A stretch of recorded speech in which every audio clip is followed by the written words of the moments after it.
राज्यों की विधानसभाओं के स्पीकर के पास बहुत पावर होती है, लेकिन जब राजनीति में ड्यूटी घुस जाए तो सुप्रीम कोर्ट को एक्टिव होना पड़ता है। स्पीकर को भी जज से सुनना पड़ता है। महाराष्ट्र विधानसभा के स्पीकर राहुल नार्वेकर को सुनना पड़ा है चीफ जस्टिस डीवाई चंद्रचूड़ से। महाराष्ट्र में एकनाथ शिंदे की सरकार बनवाने के लिए विधानसभा में जो खेल हुआ, उसके चक्कर में सीएम शिंदे उनकी सरकार और 56 विधायकों की सदस्यता पर तलवार लटकी हुई है। सुप्रीम कोर्ट ने स्पीकर राहुल नार्वेकर पर फैसला छोड़ा हुआ था, लेकिन स्पीकर ने कुछ ना करके शिंदे की सरकार बचाई हुई है। अब आगे ऐसा नहीं कर पाएंगे। उद्धव ठाकरे कैंप के सुनील प्रभु ने इसी की शिकायत सुप्रीम कोर्ट से कर दी, तो राहुल नार्वेकर का खेल पकड़ लिया। मामला चीफ जस्टिस डीवाई चंद्रचूड़ की बेंच में सुना जा रहा था। चीफ जस्टिस ने कहा, स्पीकर को सुप्रीम कोर्ट की गरिमा का सम्मान करना चाहिए। अयोग्यता का मामला अनिश्चित काल तक लंबित नहीं रह सकता। ऐसा नहीं हो सकता कि आप फैसला ही ना लें। चीफ जस्टिस ने सॉलिसिटर जनरल तुषार मेहता को सुनाते हुए कहा कि उनको फैसला तो लेना ही होगा। 4 महीने बीतने के बाद भी कोई भी ऐसी कार्रवाई नहीं हुई और यहाँ पे कोर्ट उसका इंतज़ार करता रहा। 4 महीने की जो मोहलत दी गई थी या 3 महीने की मोहलत, लेकिन उसमें ये नहीं बताया गया था कि ये आंकड़ा के इस 90 दिनों में ही करो। वो एक दूसरे की अंडरस्टैंडिंग रहती है और जिस तरह से राज्यों के जो स्पीकर्स रहते हैं वो ट्राइब्यूनल करके काम करते हैं, कॉन्स्टिट्यूशनल पोस्ट होती है, क्वासी जुडिशियल अथॉरिटी रहती है। तो जिस तरह से हम आदर करते हैं आपका, आप भी हमारे जो भी निर्देश हैं, हम जो भी आपको आदेश यहाँ से देते हैं उसका भी आदर किया जाए। और अब वक्त ज़्यादा ज़ाया ना करते हुए 1 हफ्ते के अंदर में आप जो भी एक दूसरे को आदान प्रदान करने की बातें हैं, जो भी बातें रह गई है, ये हमें नहीं मिला, वो हमें नहीं मिला, इस तरह की बातें फिजूल, इसमें ज़्यादा वक्त ना गुजारते हुए जो भी चाहिए वो एक दूसरे को दे। सुप्रीम कोर्ट ने महाराष्ट्र विधानसभा के स्पीकर राहुल नार्वेकर को 56 विधायकों की अयोग्यता के मामले में 1 हफ्ते में सुनवाई करने को कहा है।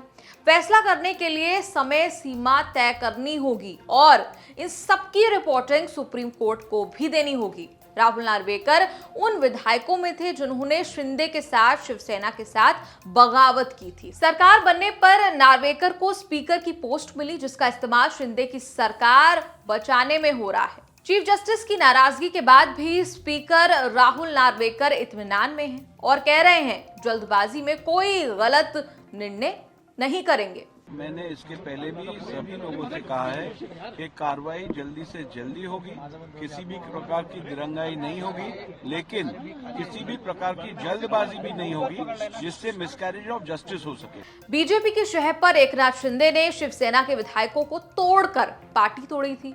पहले उद्धव ठाकरे की गठबंधन गिरी थी, फिर शिंदे ने शिवसेना पर हक जताया था। चुनाव आयोग ने शिवसेना नाम पर शिंदे और उद्धव ठाकरे को अलग अलग पार्टियों के नाम और निशान दे दिए। बीजेपी शिंदे के पक्ष में थी और है। सर, हिंदुत्व को लेकर शिवसेना और भाजपा एक हुए थे, आज दोनों अलग अलग है, क्या वजह है? किसने बताया आपको अलग है? बिल्कुल दोनों अलग अलग है। नहीं, आपकी जानकारी गलत है। उद्धव ठाकरे उद्धव ठाकरे कौन सी शिवसेना है? शिवसेना उद्धव ठाकरे की नहीं है। शिवसेना एकनाथ शिंदे जी की है और एकनाथ शिंदे जी की शिवसेना और भाजपा एक साथ है। भाई साहब, उद्धव जी की शिवसेना। सरकार और पार्टी गंवा चुके उद्धव ठाकरे ने सुप्रीम कोर्ट में केस किया।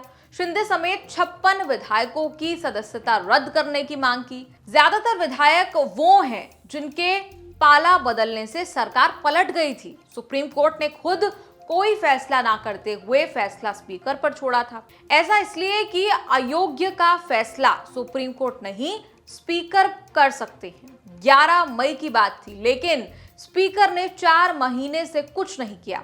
शिकायत आई तो सुप्रीम कोर्ट को दखल देना ही पड़ा। स्पीकर को जो फैसला करना है वो इसीलिए अहम है क्योंकि अगर 56 विधायकों की सदस्यता चली गई तो शिंदे की सदस्यता भी जा सकती है और सरकार भी गिर सकती है। राहुल नार्वेकर ने 14 सितंबर को सुनवाई शुरू की थी। 54 विधायक जांच के दायरे में हैं, जिसमें शिंदे गुट के 40, उद्धव गुट के 14 विधायक शामिल हैं। दोनों गुटों के विधायकों ने जवाब दाखिल किए हैं। सत्ता पलटने के लिए जो हुआ था उसमें बीजेपी के विधायक शामिल नहीं थे। शिंदे शिवसेना तोड़कर विधायक लाए तो बीजेपी ने उनके साथ सरकार बना ली। विधायकों की अयोग्यता वाले विवाद से फंसी हुई है बीजेपी। अगर सदस्यता गई तो सरकार उसकी भी जाएगी। अजीत पवार के जरिए एनसीपी में फूट को इसी का ब्रेकअप प्लान माना जा रहा है। विधायकों की अयोग्यता वाले विवाद से फंसी हुई है बीजेपी। अगर सदस्यता गई तो सरकार उसकी भी जाएगी। अजीत पवार के जरिए एनसीपी में फूट को इसी का बैकअप प्लान माना जा रहा है। हम जानना चाहते हैं इस पूरी रिपोर्ट पर आपकी क्या राय है, कमेंट्स में लिखकर जरूर बताएं और देखते रहिए न्यूज़ तक।